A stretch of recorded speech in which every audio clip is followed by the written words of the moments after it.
तूच कर, मी फक्त तुझ्या मागे उभा आहे. ते काय सांगतात की माझा जो जाहला काया वाच्या मनी, कायेनी वाचिक आणि मानस, तिन्ही गोष्टींनी जो माझा झाला, म्हणजे पूर्णत्वाने जो माझा झाला, जो पूर्णत्वाने माझा झाला, अपूर्णत्व नव्हे.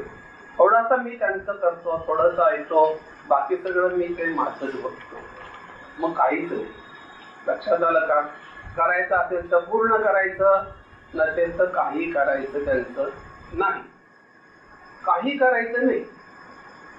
जर मी त्यांचं आहे म्हटलं तर मी प्रत्येक श्वास त्यांच्या आज्ञेने घेणं, असं धोरण पाहिजे. तर थोडंसं मी त्यांचं ऐकतो, थोडंसं यांचं ऐकतो.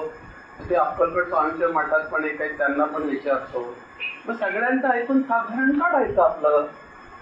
म्हणजे मी जरा खूप बुद्धिमान असल्यामुळे मी असं बोलतो हे, मग सगळ्यात विस्का होऊन जातो. मग सगळीच घरं आपली वाटायला लागतात आणि वेळ आल्यानंतर झोपायला कुठेच जागा नाही, सगळ्या घरातून बाहेर.